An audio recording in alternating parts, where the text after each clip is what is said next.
I was just saying. I don't care about your opinion. I'll tell you what I think. What's that you say? Would you just listen? I don't think so. Remember, ladies, one must not get one's knickers in a twist. Please listen. I'm trying to help you. Listen. I don't think so. Excuse me. I don't care. I'll tell you. Hey! Listen. Shut up and listen.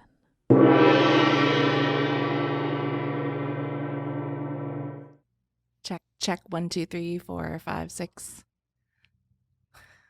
That's as far as we get with numbers under the Betsy DeVos education.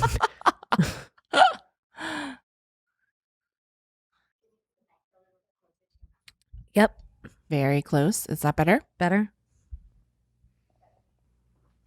How do you say your last name? St.Onge. And first name's Okay. Caissie, in case, I don't know. Sometimes Yeah. people are like, oh, it's Caissie Caissie. St.Onge. All French. Okay. Fully French.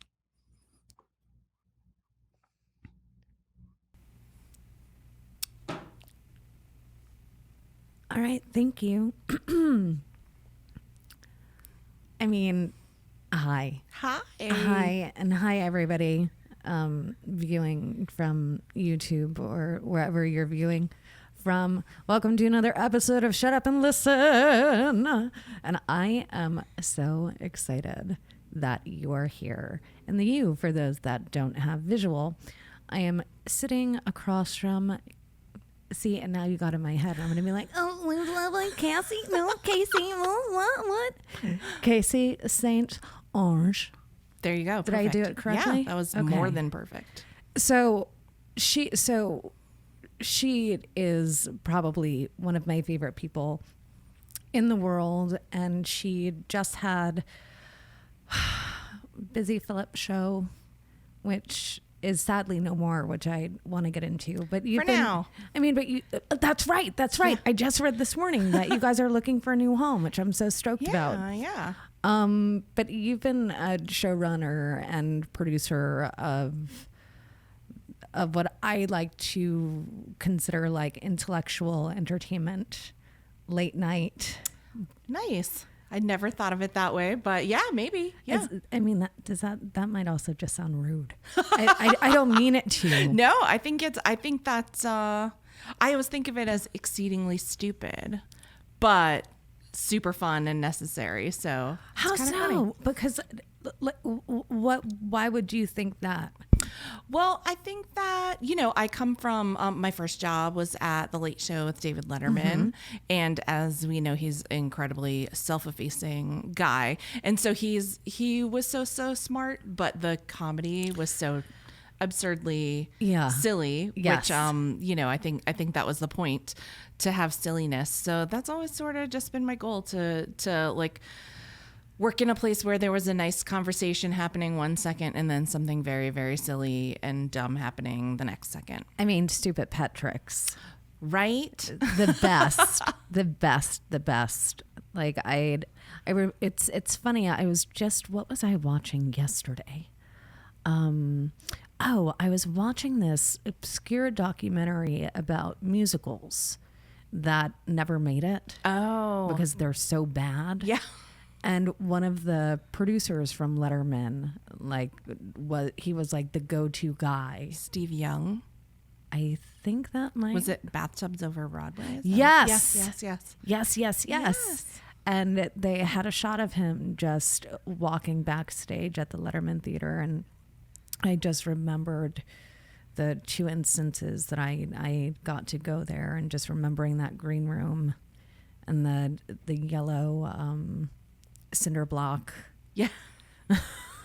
Yes, that Ed Sullivan Theater.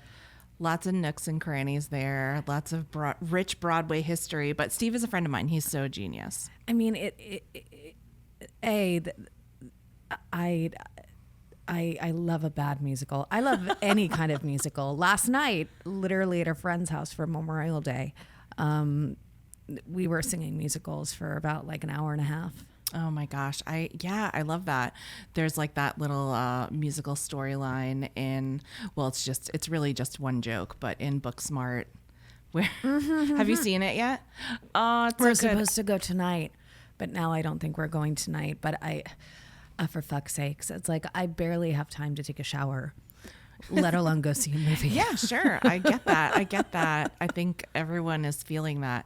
Yeah, we made it a point to go see it because we just had to squeeze it in. And yeah, there's like a little joke about musicals that I think you'll be like, yay. Okay. It's cute.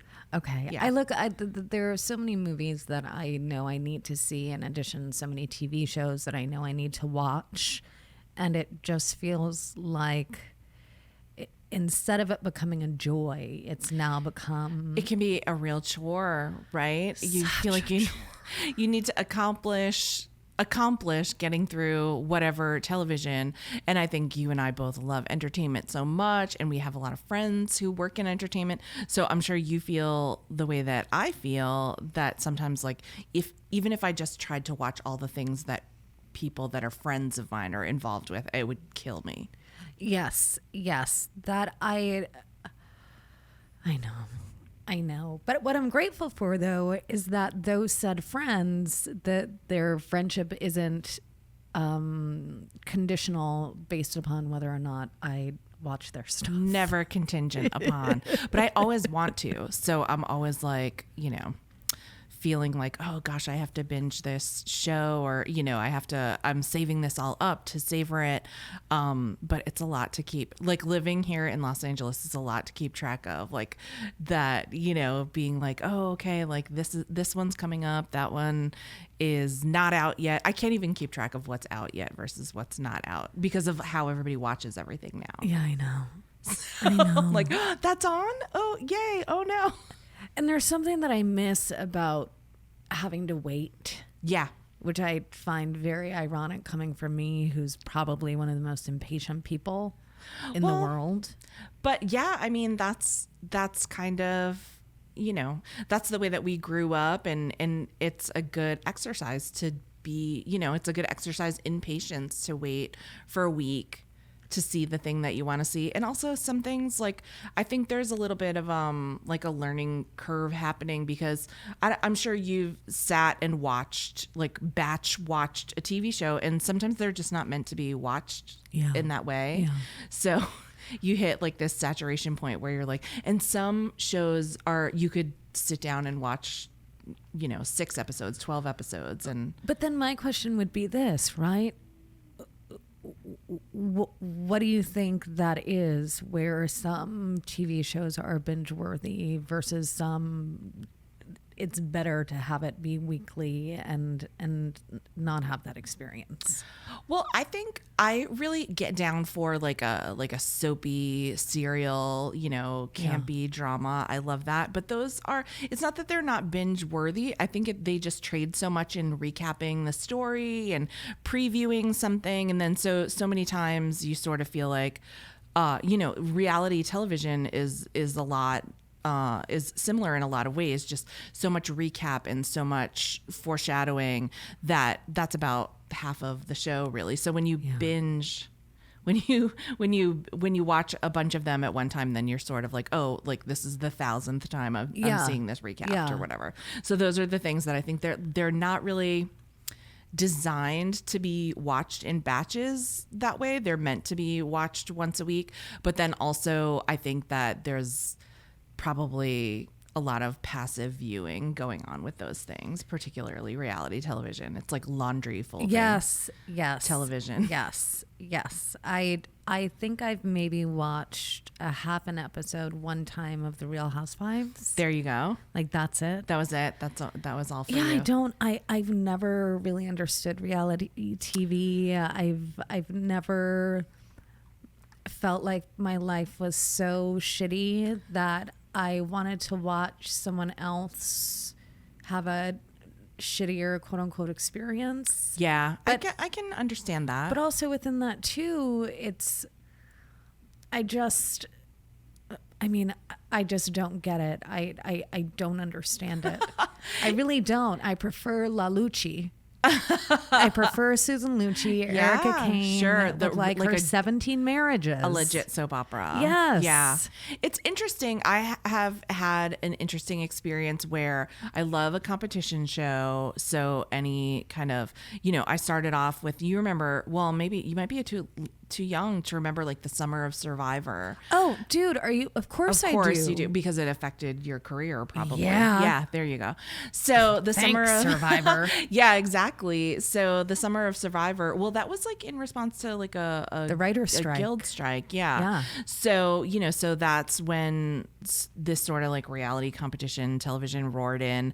And I'll admit, like, I got super addicted to Survivor that summer.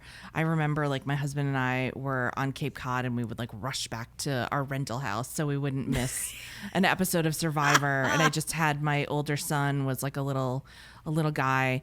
And so I was into that, but I pretty much missed like The Hills and, all of those things I didn't watch.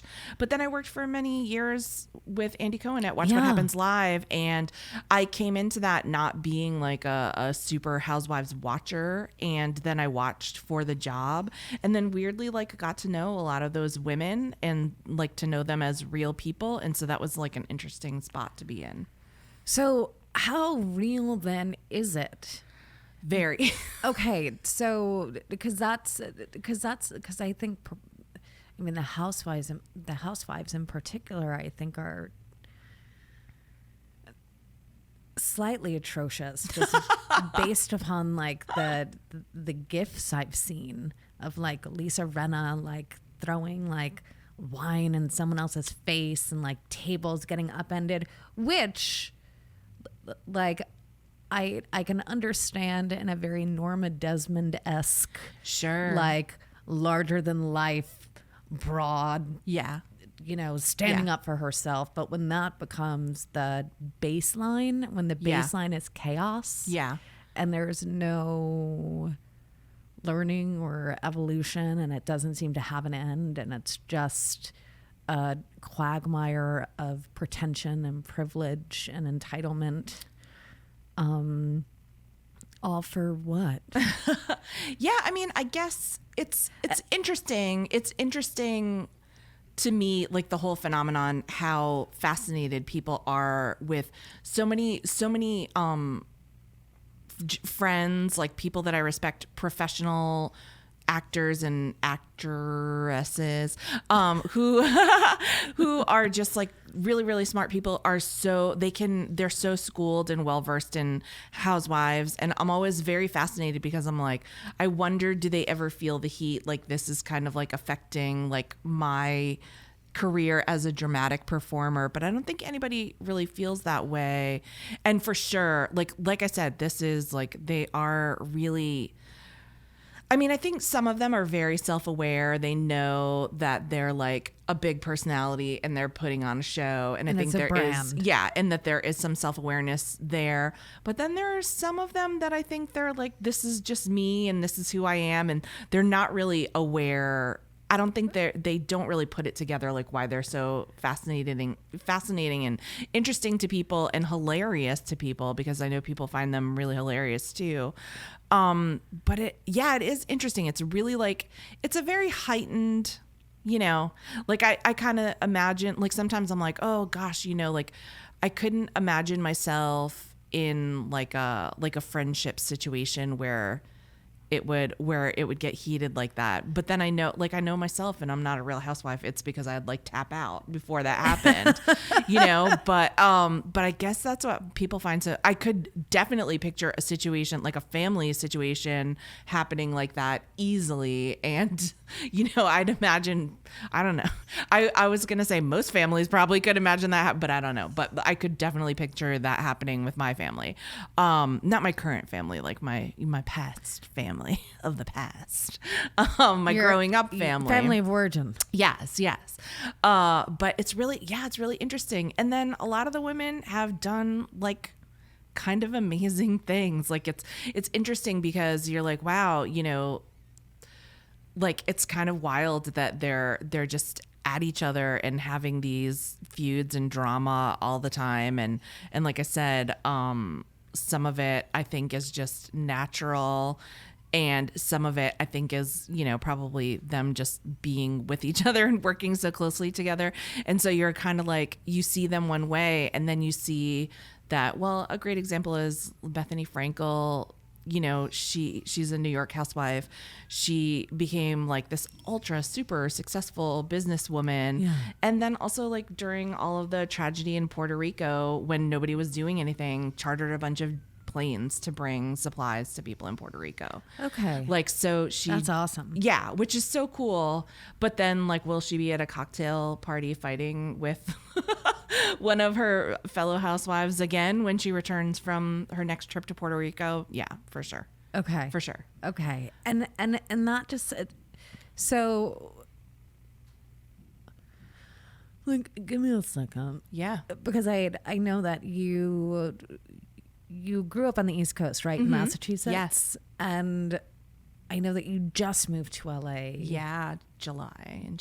So it'll be a year this summer coming up. Yeah. How are you finding the difference between New York and LA, and just the experience of, you were doing Andy Cohen's show for 9 years, and then switched over to Busy Phillips' show, which I want to hear more about as well. How did the flavors vary? Like, what has your experience and transition been like? It's interesting. Like, you hear so much about the West Coast, or you hear so many cliched things about the West Coast, but it really is kind of true. Like, I think like driving here is a good example. Like, I'm a pretty anxious driver. I would never drive in New York City. In Los Angeles, it's pretty gentle driving. Very rarely will anyone, sort of road rage at you here, I find, compared to on the East Coast. Wow.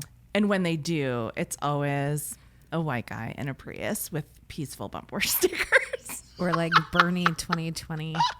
Oh my gosh. Yeah. And then I'm like, oh, okay, I get it. You have to put that rage somewhere, and it's at me. We're fighting for the same lane. But yeah, so I just find it to be like pretty gentle. I think that it's a big change to go from like just commuting on trains and walking around everywhere to sort of like, when I first came here, I was like, I felt so bad because I had to stop like going out to dinner with people, because I was like, I literally just go from like meal to meal, which was so nice to just be like, meet me for breakfast, meet me for lunch, meet me for dinner, when I first got here. And I was like, I'm so lucky to just that people want to get together and want to reach out and want to spend time with you, which is so nice, because I feel like New York that can be really hard to do. But then at some point I was like, can we just get a beverage, because this is my 7th meal of the day.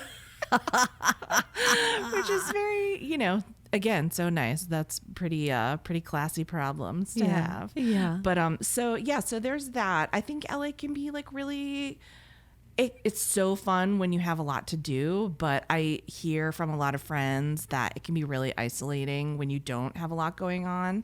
And so like, I think I'm just sort of like easing into that, like, okay, I don't have as much going on right now as I did, a couple weeks ago. And so what'll that be like? And then I guess it just becomes about like effective time management, and we'll see if I have that. I don't know. I mean, what do people do? Like, when you're an actor, what do you do? You start a podcast. There you go. You start directing, you start producing, you start writing your own stuff. Yeah. I've just been like having a lot of meetings, okay. Like, which I'm like, what? That's a little bit of a different thing. Like, I feel like in New York, when someone wants to meet with you, it's about something, it's like, this is why I'm meeting with you, because there's this X job. Do you want to do it? Yes or no? Mm-hmm. Do we have a deal? Whereas LA, it's a lot more like, oh, I just wanted to meet you and chat with you and talk to you and see how we feel about each other. And then I'm like, cool. I like everyone. I like pretty much everyone. So, so a lot of that, but that's also nice. And I mean, because I feel like at least, late night late night that's done in New York versus late night that's done in LA are two very different energies, I find. Yeah, least. for sure. I mean, I think that on the East Coast, it's well, certainly Watch What Happens Live was actually live at that time. So it was very late at night and sort of no holds barred. Anything that's done on the West Coast has to be like packaged up and ready to broadcast on the East Coast. It has to go pretty quickly. So it happens earlier in the day, which as like a long time TV writer and producer of this kind of television, the earlier in the day it is, it just like totally changes the vibe. Oh, that, you know what? I had never thought of that. That is super interesting. Because like, even like with a small audience, a larger audience, I'd imagine it sort of spreads even more, but like it's interesting. Audiences take on whatever the most dominant, like sort of flavor of the audience is. And so I've seen like audiences of 400, 600 people sort of be kind of flat for a show. Or, an audience of 30 people can be like on fire or whatever. And I think there's something to like, if you're having an audience come at 2 or 3 in the afternoon, they've had to like duck out of work and, it's really right in the middle of the day and it doesn't feel like you should be like cutting loose and partying or whatever. Yeah. So it is a little bit of it's a weird thing, It's not exactly happy hour yet. Yeah. And it's like, even like post afternoon, you like your blood sugar's low. You're like, after your midday snack, you're just kind of like sleepy and waiting for the day to be over. I want a nap. Yeah. I want a nap. I want my sweatpants. Yeah. And all will be well. Yeah. Wake up around 7.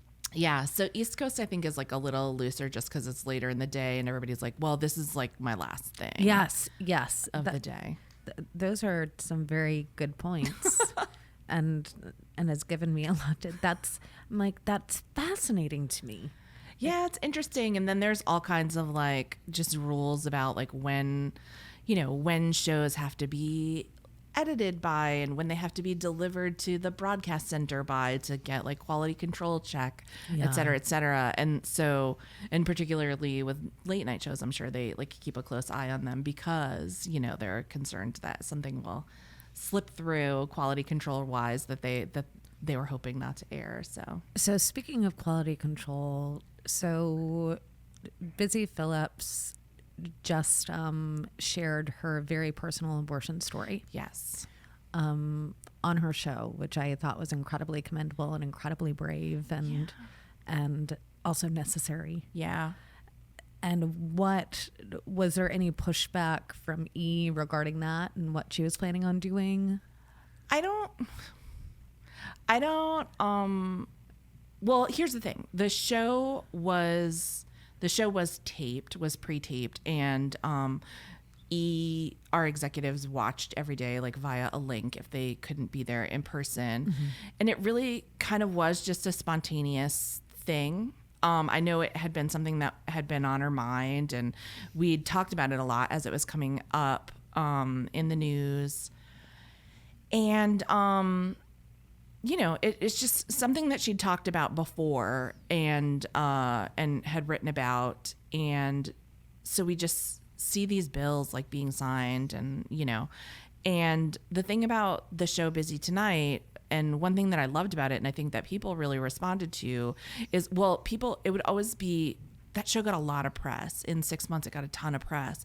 And a lot of people pointed out that it was not a political show, which we weren't arguing that point. We never said the president's name on the show. That was by design. Everybody knows who the president is. Everybody knows what's happening. And I think almost to like just use it for like throwaway fodder, a thing that was like that is hurting so many people so much, almost like cheapened kind of what we felt like our job was to do there. So we weren't a partisan political show. So we weren't coming out like, calling him orange or tiny hands or whatever, because like that stuff is all out there. It all already exists. And we weren't coming out doing like deep dive, hard political pieces on things, because that is Samantha Bee's job. She's excellent at it. Yeah. We want you to watch Samantha Bee doing that. Yeah. But the show was never not political, because being a woman with a late night talk show is political, and being a woman in the United States is political. So when we talked about things, when we joked about things about periods and how there's like a tampon tax and how poverty is sexist, and those things are definitely 100% political. They're just not partisan political. They affect every woman regardless of who she votes for, and where her ideologies align. So there's that. So, it was not a thing that we were, because these abortion laws were coming up, and they're mostly sponsored by Republican leadership, all sponsored by Republican leadership. We weren't really. It wasn't really like an area that we were going to on the show, but the more and more it piled up, the more our team was like 92% women. And I think it was something that everybody was just feeling. And I think Busy could see that and was feeling it the most as somebody that had some personal experience with it. So she really just wanted to like tell her own story, just to say, like, not even think one way or another way, just to say, you might think you don't know anyone who's ever been through this, but you know me. And and by the way, 1 in 4 women that this is the case for them. So when you're saying what you have to say or evaluating what you think about all of this, keep in mind that, just at your own dinner table, if you have 4 women at your dinner table, chances are one of them will go through this before she's 45 years old. Yeah. So it just sort of was like, we were in the control room, we had the show all ready to go, and then our phones light up and we see that this thing is happening. And she was just like, I'm just going to talk about it, And so she was like, what should I say? And I was like, I would just, keep it short and make it personal to you, because that's what you have the most authority to speak on. And she did. And I think she did beautifully. And E didn't really say anything at all about it. Okay. So, they definitely could have said, like, come back to us and said, by the way, we want all of that cut out of the show, because we had, we would have had time to cut it out, and they did not. Okay. Okay. And so what is happening? I mean, it frustrates me to no end. Considering that I've seen nothing but positive things for that show continuously. Yeah. And it seems like it's a show that brings a lot of joy and is unique in that way. It's almost like what Rosie O'Donnell did. Yes.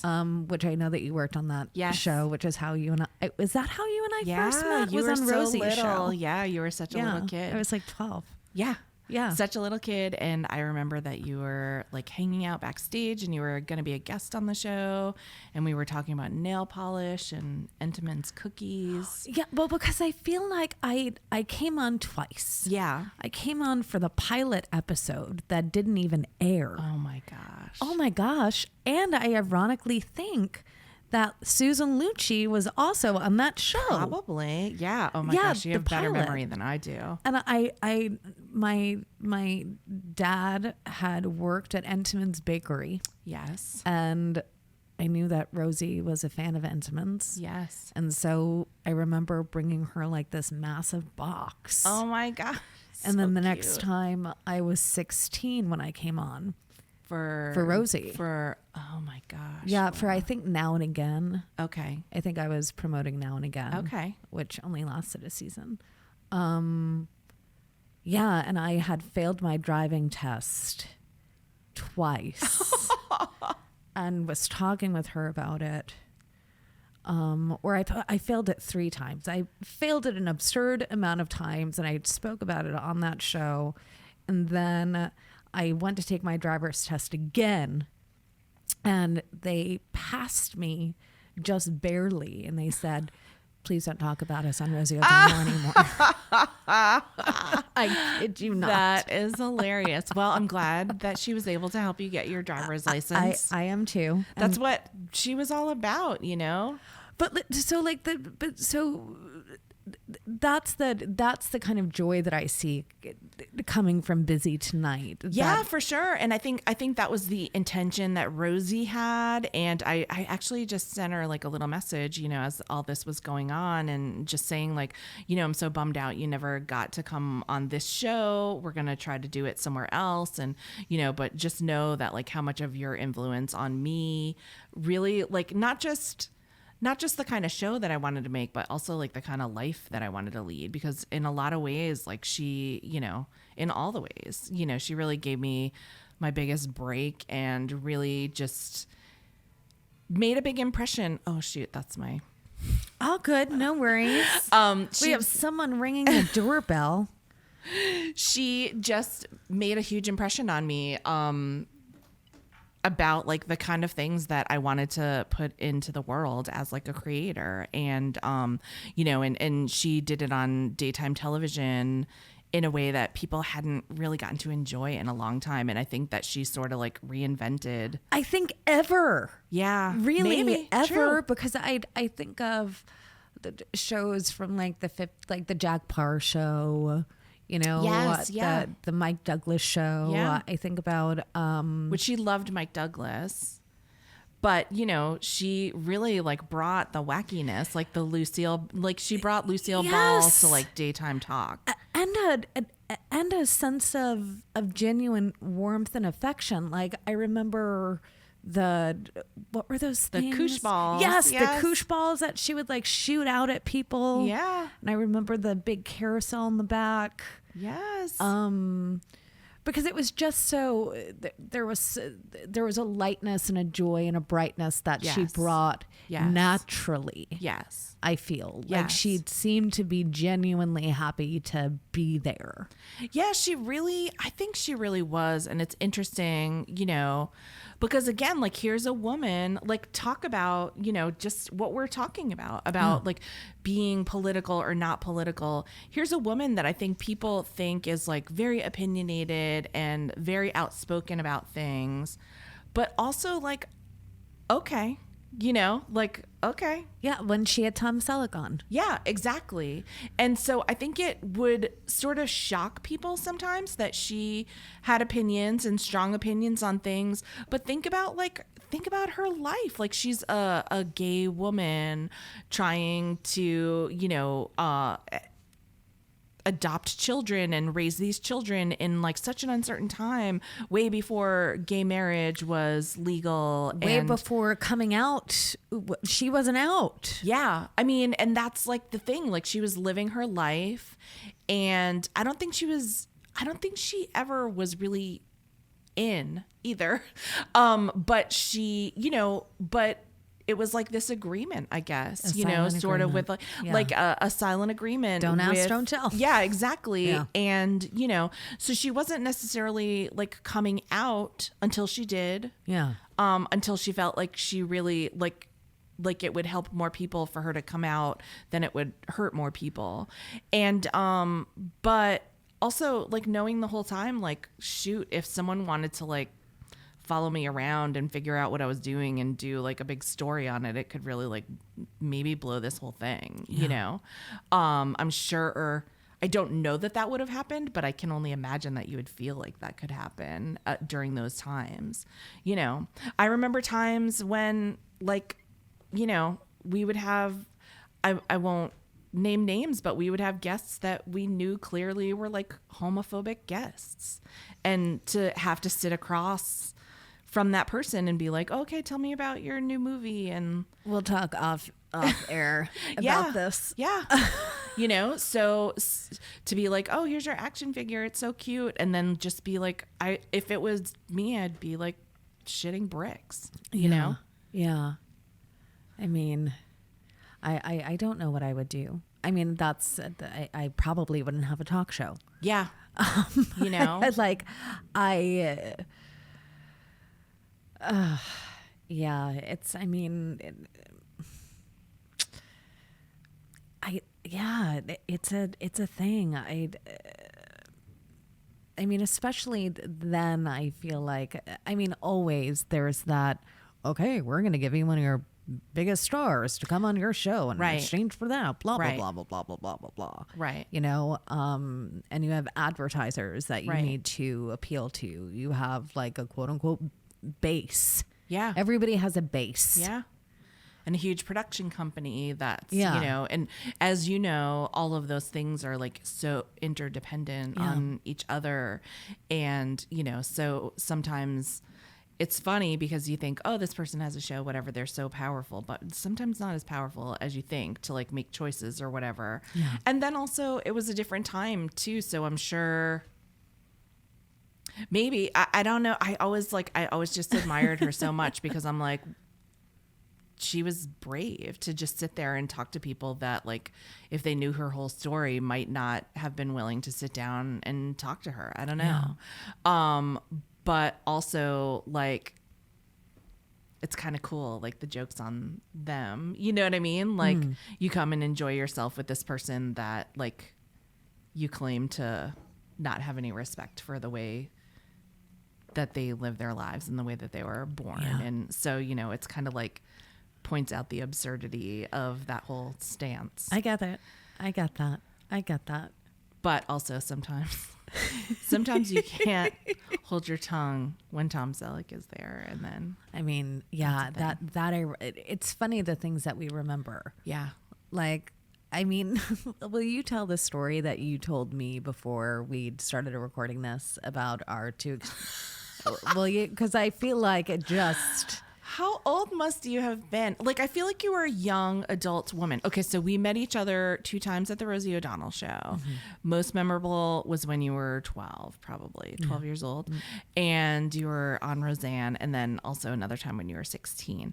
But then another time, this is post Rosie O'Donnell show, because I must have been working at some show that was shooting downtown. I was probably working for some small cable network or whatever. But I just know that we were downtown on, I think, Canal Street in New York City, walking toward each other. I didn't realize it was you, but we were just walking toward each other like 2 strangers passing by each other in New York City.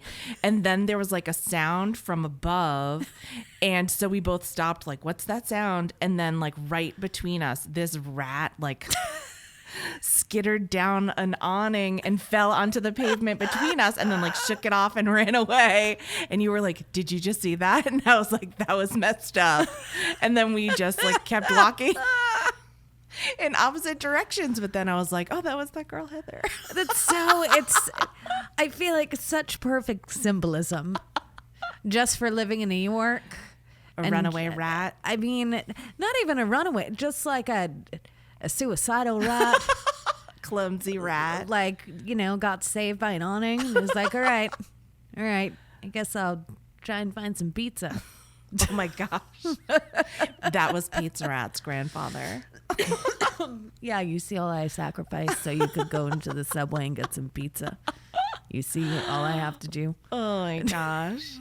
So funny. So did you know that you, like, what was your journey into late night? Like, was that where you wanted to be, where you were like, I want to be a late night writer? I don't know. I don't know. I wish I could say that I really chose it, as opposed to like sort of just finding a groove there and getting comfortable. The whole reason I ever wanted to work in TV was because I was a huge fan of the Muppet Show when I was a kid. And so that's the only reason why I was like when I was a kid, I thought that the Muppet Show was a real show, like that. I thought that was a real production going on and not like a show of a show. I sound so high right now. And so that was like a process of recognition. I was like, I want to work with the Muppets, like as beings. And then as I gradually like got hip to what was going on, I was like, oh, this is a show that is being performed by people and people work on it. I want to work on a TV show like that. Okay. So I think that late night is probably like, you know, that's kind of you're dealing with real live Muppets. The most similar to a Muppet show type situation. So yeah, so I worked at Letterman, was my first job after college, and I was there for a few years, and I worked in Dave's office. I was one of his assistants, and that's where I learned how to write jokes and how to do everything, because I got to see everything like through his eyes, sort of. And he's the guy who everything had to pass through in order to make it happen on the show.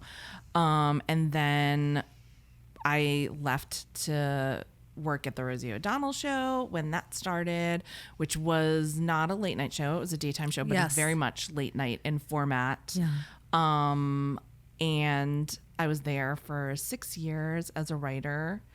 And then I worked on a bunch of other shows, including I worked on Graham Norton's American show, which was also a late night show when he was here. I love Graham. I'm so happy. I'm so happy for what Graham Norton, I don't know, you guys know Graham Norton, you love him. I'm so happy for what he's done with his life, because he's like really like the face of the BBC. He's like the Ryan Seacrest of the BBC, I feel like. He, you know, there was a time when I feel like he really wanted to break into American television, and it didn't happen in the way that he wanted it to happen. And he just went back and did everything that he thought was fun, which he was always so great at. But also now he like writes like novels, and he has like his own like wine and liquor brand or whatever, and it's just everything he loves. And like that guy really knows how to live life, and I just love him so much. He has dogs. Like I remember him loving dogs so much when I worked for him, and I was like, why don't you have a dog? And he was like, I'm not there yet. Like I'm not at a point yet where I could have a dog. And I remember being like, imagine being that self-aware that you would be like, oh, I'm not ready to have a dog yet. Yeah. And so he would just always like be hanging up pictures of dogs, like cute dogs, and now he owns dogs, and I'm just so happy for him. I love that guy. So Graham Norton, and then I was like at this show Best Week Ever, which wasn't really late night. It was more like this composite show that was very popular with college kids, but it's where I got to meet just everybody who's cool in comedy nowadays, I feel like. And work with all those people when they were kids. And it's so funny. I love to tell stories about how like people that are like super famous now, when they were trying to get on Best Week Ever, like, and I would interview them and audition them to cast them, and be like, we really got to put this kid on the show. And sometimes they'd be like, I don't know about this kid. I don't know. And I'd be like, I'm going to quit if you don't put him on. Give us a story. Well, I mean, you know, the young John Mulaney, I think, was one of, you know, he's one of the guys that I brought in on a recommendation from Nick Kroll, surprise, surprise, who's already like a panelist on the show, and put him on tape. And I thought he was so funny, and I loved like writing stuff for him, and he was so great and just made everything his own, and I really loved it. And then I don't know, he just wasn't like getting put on the show, and I was like, why are we putting him on the show? You know, and people are just like, oh, we don't know, like I don't know, like he might not be right. And I was like, if he's not right for this show, I don't know what I'm even doing here. So like, just if you don't want to put him on, then I guess I'm out of here. And then they're like, fine, we'll put him on. But and of course he wound up being great, but I have really fond memories of he would like, because the way that we would do it is they would come in and sit in this little room, and we would throw out questions to them about things that we were planning to do like little stories on, and they would riff. And then sometimes, like, you know, I would write a bunch of jokes that I would suggest for certain people. And I was really into that because I loved writing for like the individual performers. That was super fun to like switch up voice like that. And, but he would come in for his little interview, and like while the cameras were rolling, would be like, just before we begin, I would like to read the hateful internet comments that people made about me on this show last week. So he would just be like, John Mulaney, you squinty-eyed bastard, you're ruining my favorite show. Get off. And then he'd be like, there's just a couple more. Hold on. And it would make me laugh so hard that he'd just be like, I just want to make sure that you all know that I read these, and also you have to hear them too. That's amazing. That's amazing. That just makes me think of celebrity mean tweets. Yes. Like it was a thing before it was a thing. It basically was like a thing. Yeah. So funny. So all those guys, Christian Finnegan, Nick Kroll, Rob Hubel, Jessica St. Clair, Frangela, Mike Britt, Chuck Nice, Melissa Rausch, all those, I just love those people all so much. Paul F. Tompkins, of course, the best ever. I'm sure I'm leaving out a million people, but all great. All great. Amanda Seales from Insecure was one of our panelists. Wow. Yeah. Wow. Yeah. Okay. And then I went to Watch What Happens Live after that. And then made this one more switch to where you are now. Yeah, which was just sort of like, I'd been at Watch What Happens Live for 9 years, which is a really long time for any job. And I stayed there for so long just because Andy was a great guy. He is a great guy, and he was so easy to work for because he has done every job that everyone's done on a show pretty much, or knows what, or could easily do it. And so he just had an understanding of like how it goes, like making a TV show. And he, and also from the network executive side. So it was just like a perfect storm of easiness to put together this fun show. That was a fun time. But I will say, like, after 9 years of like shooting a show at 11 p.m., that's like, it's kind of like, I used to always say it's like working in a hospital. Like it's like working the, 4 to midnight shift in a hospital. Yeah. So it sort of shifts your whole life. And also, like, after 9 years, that show is what it's going to be. And it, and it's great. And it was time for me to like let somebody take over what I was doing and, do what they bring to the table to do with it. And I got this cool opportunity to come and make the show with Busy and with Busy Phillips and Tina Fey, and out here in LA. So, And I heard you said no originally. Yeah, I mean, at first I was kind of like I got called in to meet with the guy that runs Tina's production company, this guy Eric Gurian, who's so cool, and he has worked with her since Saturday Night Live days. Like he was a kid working on Saturday Night Live, and so he's been there for all of 30 Rock and all of Kimmy Schmidt. And Busy called me and was like, hey, I got this talk show. Tina Fey is going to produce it. Her production company, Little Stranger, is going to produce it. Do you want to be the showrunner? And I was like, wow, that's like a lot. That's like to pick up and move for this. And she was like, well, just go in and like talk to them or whatever. So she and I like had brunch or whatever. Then I went in and met with Eric, and I went in with like a list of people that I was recommending for the job, like people that would be great for it. And out here, who lived out here in LA, and we just talked a lot about it. And I was like, I'll tell you everything I know because Busy's my friend. I want her to be successful, and I'll do whatever I can to make her successful doing this. But also, like, it's cool. Like, it was super cool for me that a woman was getting a late night show. And so there was a part of me that was like, well, I want this to be a success on that level as well. And then, I just met with them a few times. And every time I was like, did you call this person? Did you call that person? And they were like, it'd be super cool if you just did it. And so, and then I was like, well, I'll talk to my family. And like, surprisingly, for the most part, my family was like, yeah, let's do this, Okay. And are you guys planning on staying?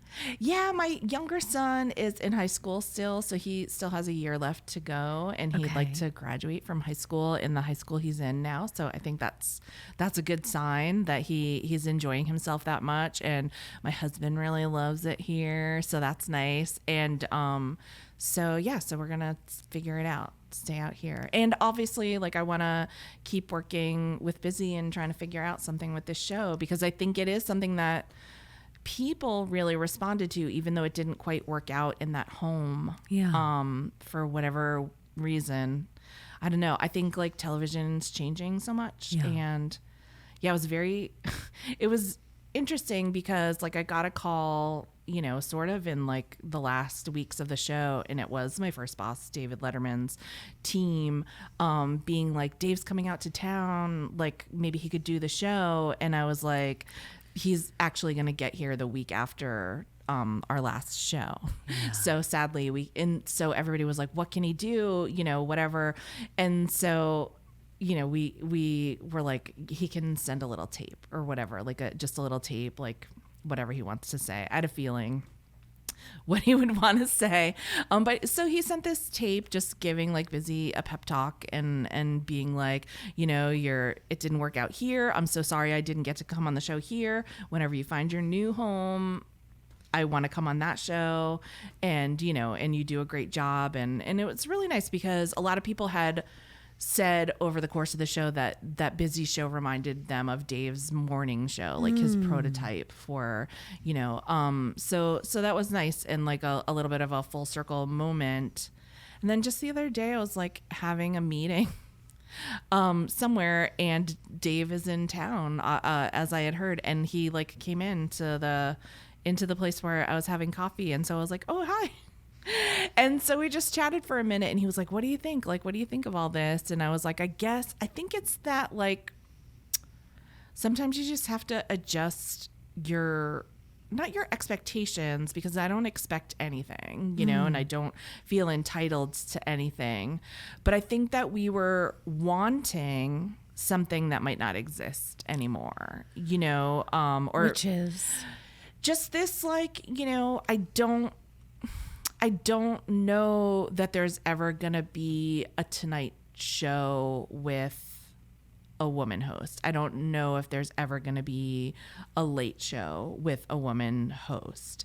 I think that, you know, I'm excited for Lily Singh's shows coming up. She's going to take over for Carson Daly. Mm-hmm. That's at 1:30 in the morning. And I'm really, really rooting for her. Mm-hmm. But I just don't know that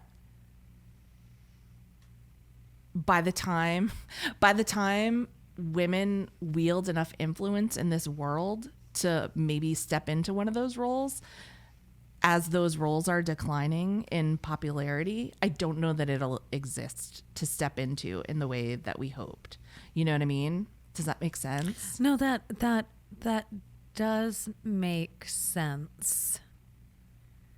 I mean, no, for fuck's sakes, just thinking about it makes my brain just melt. Yeah. I feel that things are changing. I mean, within our industry, within the world itself, so quickly, and that I can barely keep up. Yeah. And I see, you know, like Joel McHale had his show that was on Netflix that got canceled. Yeah. And there was like another show that Michelle I think was Wolf. Yeah, that got canceled as well. Yeah. And so I guess it's also that question of, does late night still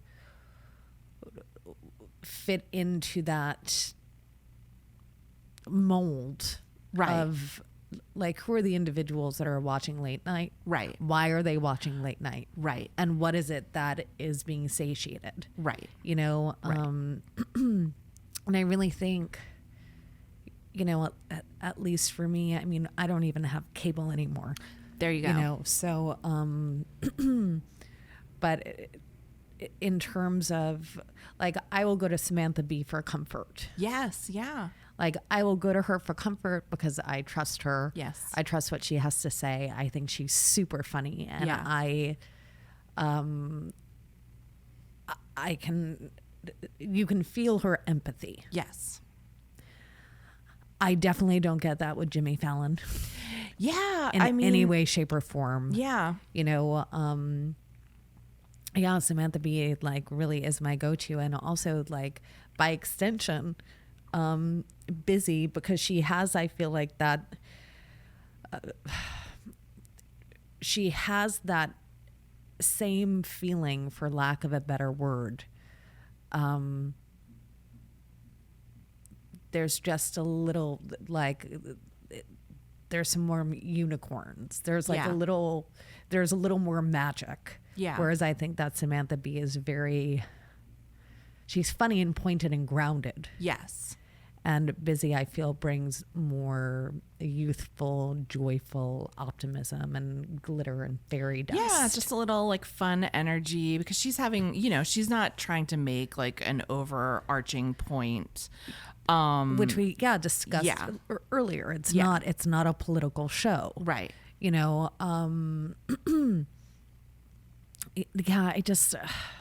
It's interesting. I think it's changing. I think everything's, so here, like, I think that I probably had this fantasy of like, and, I worked for Joan Rivers for years. I wrote comedy for Joan Rivers for years.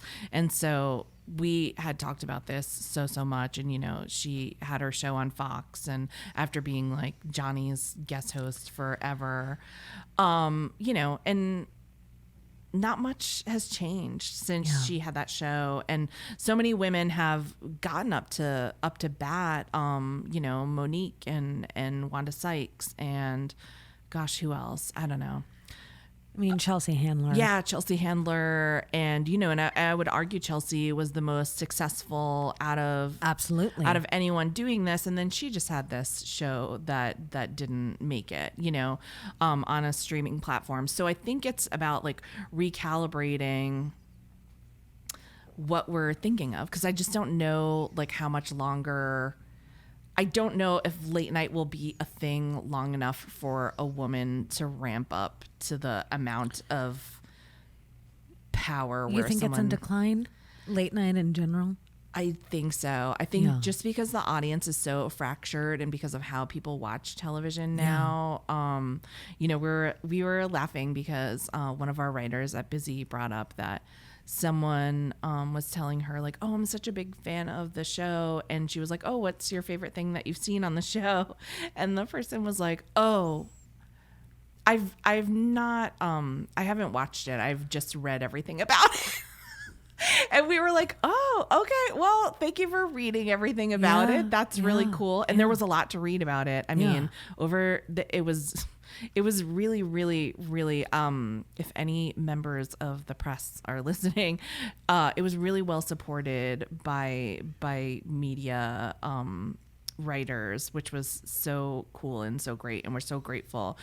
Just a lot of people that really were like, oh, this is something different. Like 2 people were like, this is something different, I don't get it. But so many more people were like, this is something different, and there's something there, and it deserves to be on TV. Are you watching? So that was great. But yeah, people just have like different ways that they're communing with content these days. So I don't know what the future. I mean, listen, those shows are still doing well enough that it's like worthwhile to put a bunch of money behind them and to pay the hosts a bunch of money. And, so I'm not worried about those guys at all. I just don't know. Like, I'm at a point where I'm like, I'm at the middle of my life and the middle of my career probably. And so I just want to be realistic about like, what can I accomplish and what gates can we break down? And also, what is it that you desire to accomplish? Right. And what gates do you desire to break down? Exactly. So, So what are they?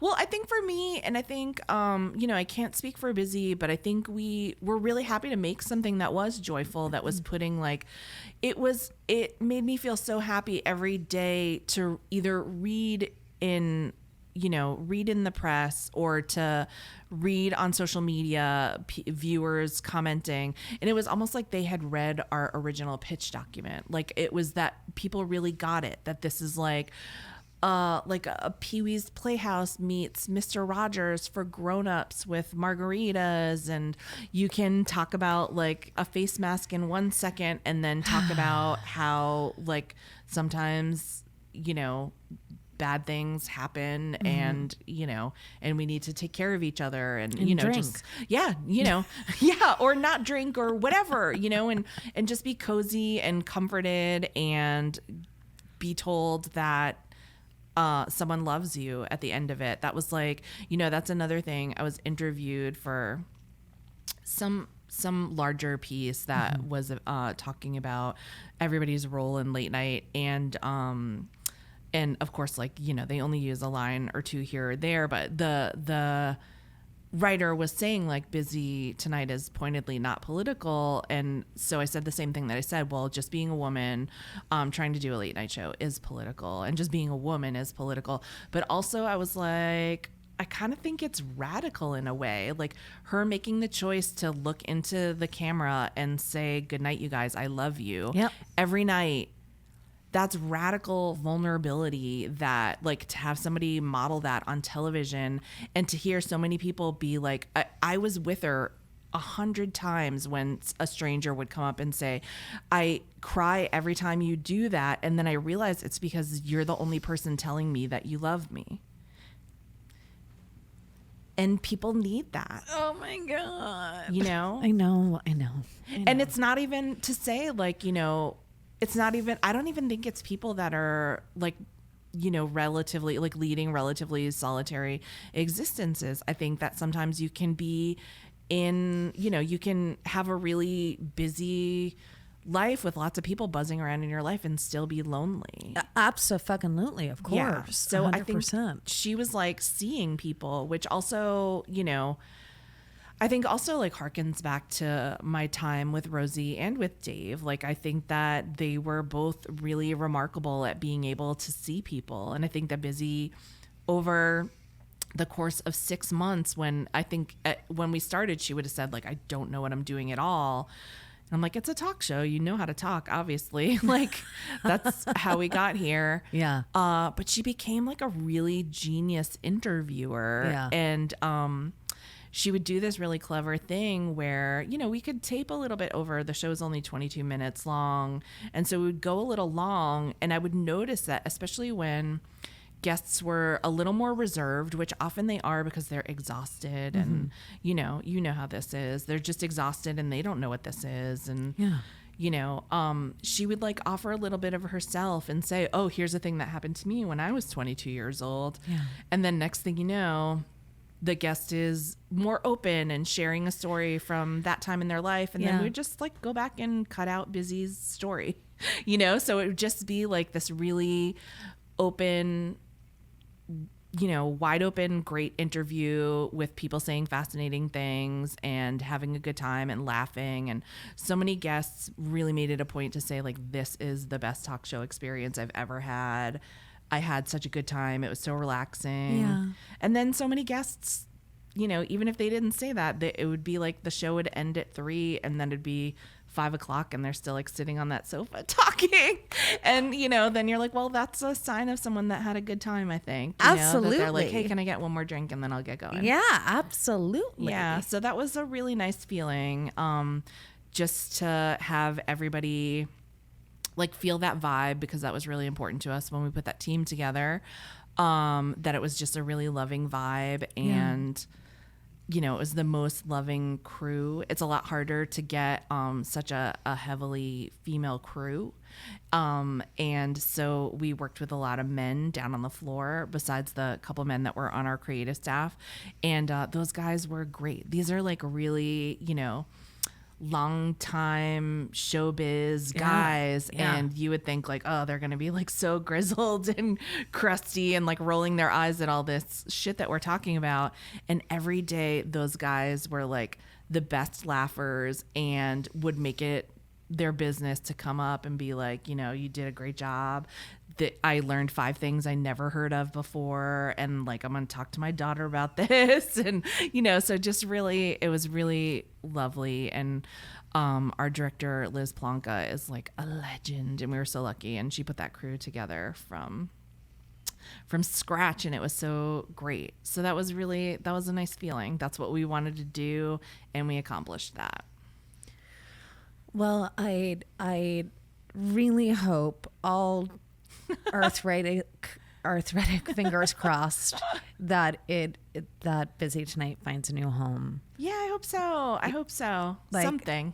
I mean, and I think that you're incredibly talented and just a beautiful being, and we need as many beautiful beings as possible.